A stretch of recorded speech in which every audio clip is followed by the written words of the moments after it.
50 was gonna come over to Interscope with us.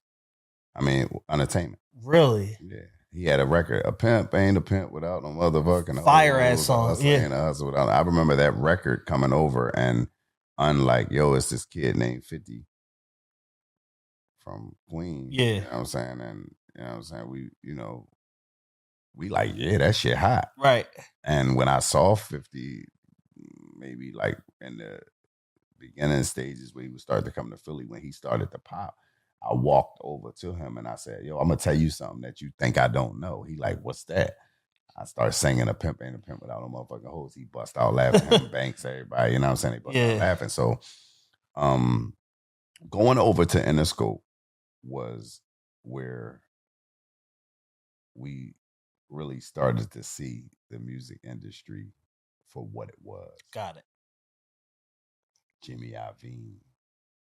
Our meeting with Jimmy Iovine was supposed to, we thought we were flying to LA to go sit in his office. Give me your hand, Diddy. I'm going to show you how the meeting went. I'm Jimmy. Welcome to the company. Nice to meet you. And we was off to the studio. Didn't even see his office. With Rottweiler that night. Yeah. Jimmy Iovine, somebody that from the outside looking in, I have a lot of respect for in terms of like the way that he built his music company, because he always finds those transformative artists, but more importantly, he really bases, if you look at all his sub labels, off of producers. Mm-hmm. Dr. Dre, Pharrell, Polo the Don, like, you look through the history of it, it's like he's always partnered that way, because I guess the thought process is the producers are creating the records. They can hear a hit record and they can identify what artists mesh well, with these sonics and stuff like that, in order to be able to, push the thing forward. And it's like a great producer is probably harder to find, like an all-time great producer is harder to find than a good artist, because it's like if the producer's who he say he is, he'll coach the artists up to get them good enough to at least carry them to the next artist. Yeah. When I put on some dress clothes and I put a baseball cap on, I'm in my Jimmy Iovine phase. That's how I feel. Yeah. You know what I'm saying? I remember being in, a couple of weeks ago, I was in Theory with one of my special people, and I put on an outfit and I put my fucking baseball cap on, and I thought I was in my Jimmy Iovine stage. You know what I'm saying? So, let me ask you this, kind of circling back to Jay, and we could put a pin in it. Give me your best Jay-Z story.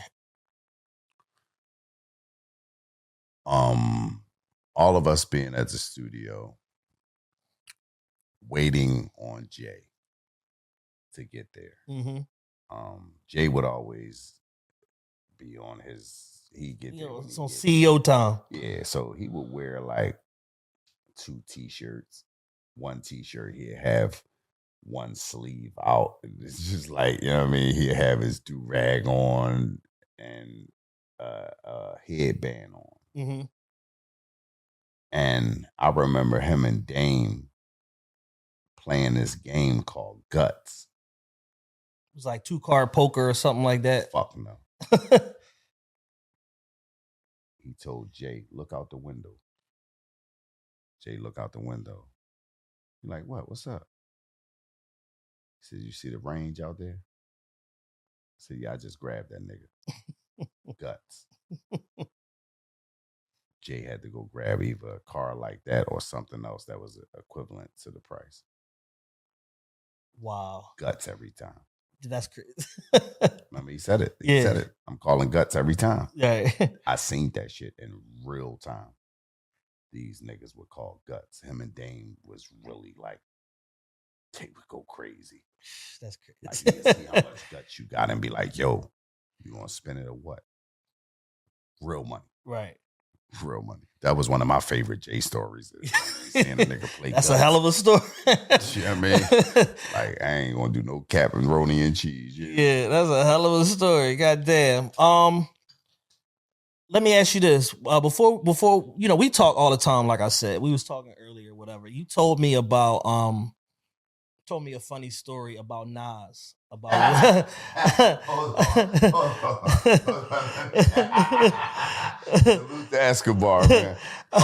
About when y'all was in the studio one night.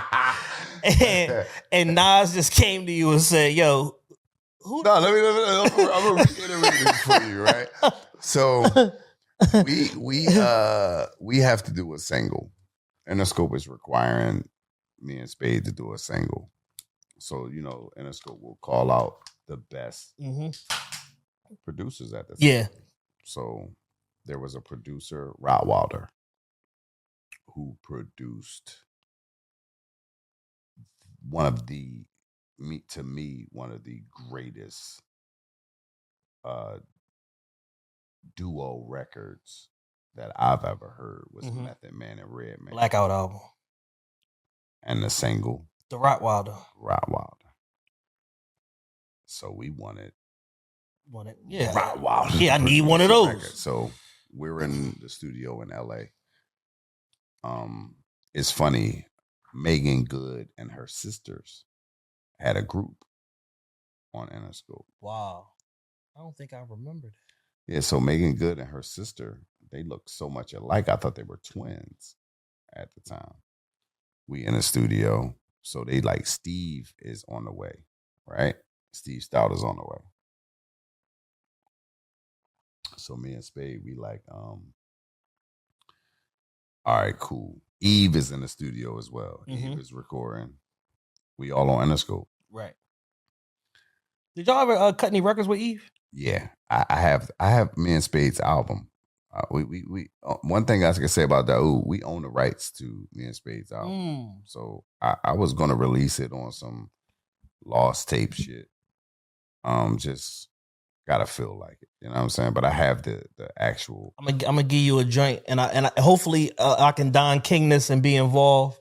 Not only should you absolutely release it, let's do a concert around the release of that album too, and make it what it should be. Well, y'all can, you know what it is, Diddy. I would never tell you no, right? Because I'm just saying. I'm just throwing it out there. I would never tell you no. But the thing about it is, I know it's other parties involved. They got the money. Got it. You know what I'm saying? We get the right amount of money.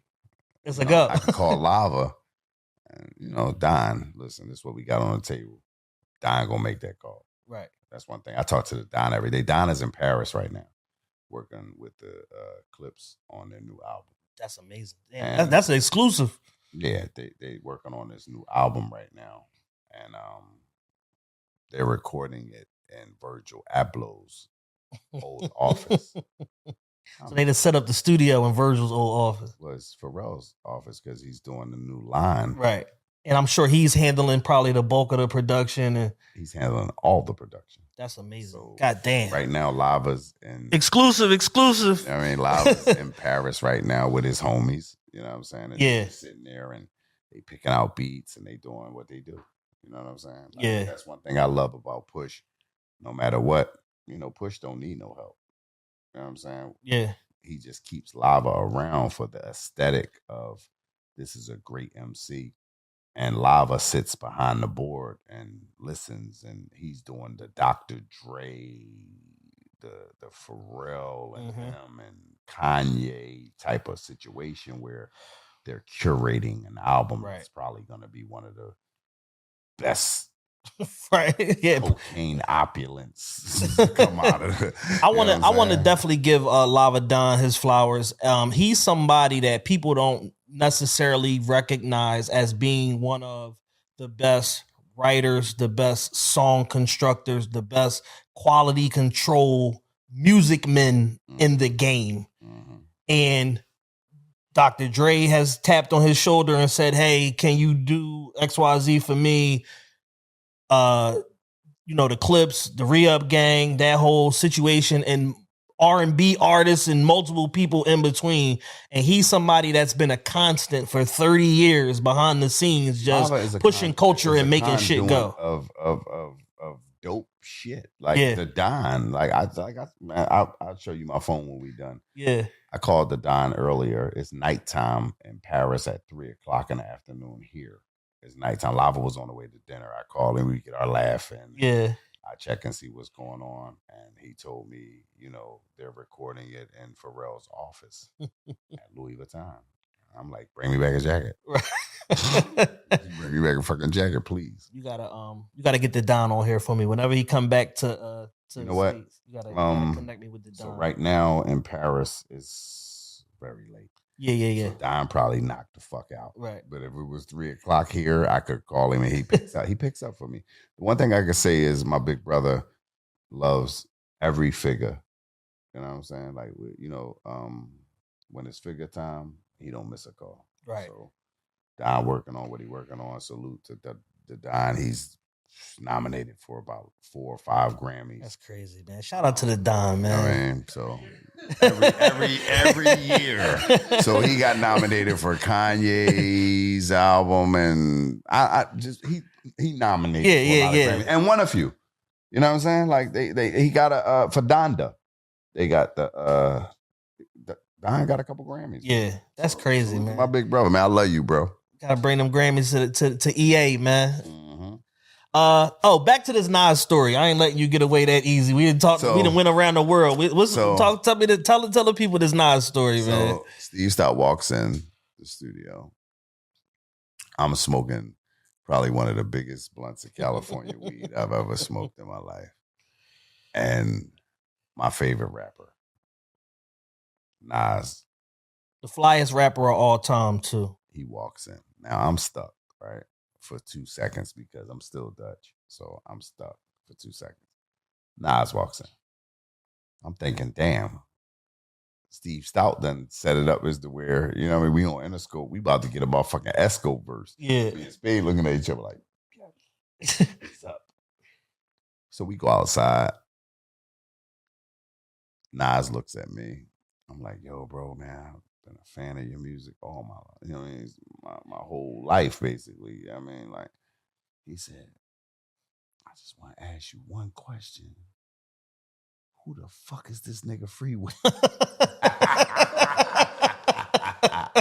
I'm like, what? He like, yeah, man, the nigga dissed me on the radio on Funk Flex, man. And I just want to know who the fuck this nigga is, because I don't know the nigga, but the nigga bars is crazy. So I'm like, nah, it's free. You know what I'm saying? He from my hood. You know what I'm saying? Like, we from North Philly, and you know what I mean? He like, yeah, man, that nigga, I want to get at the nigga. You know what I'm saying? And, you know, that was around the time when, you know, Jay and him was doing the ether and this type of situation. That's when they was like, tiptoeing around it. Mm-hmm. And then, you know, the Hot Night, it was like moments around that beef. It was like the Hot 9-7 freestyle. It was the Memphis Bleak, your lifestyle's written, who you supposed to be, play your position. And then Nas came back, hit the freeway, shoot through Memphis with money bags, go to Philly, order cheesesteak, and eat beans fast. I'm like a fucking rap encyclopedia. And then then Takeover comes, and then Jay Birthday Ether. That's why this is the realest podcast. You got to have a certain amount of perspective. You feel me? That's why this is the realest podcast.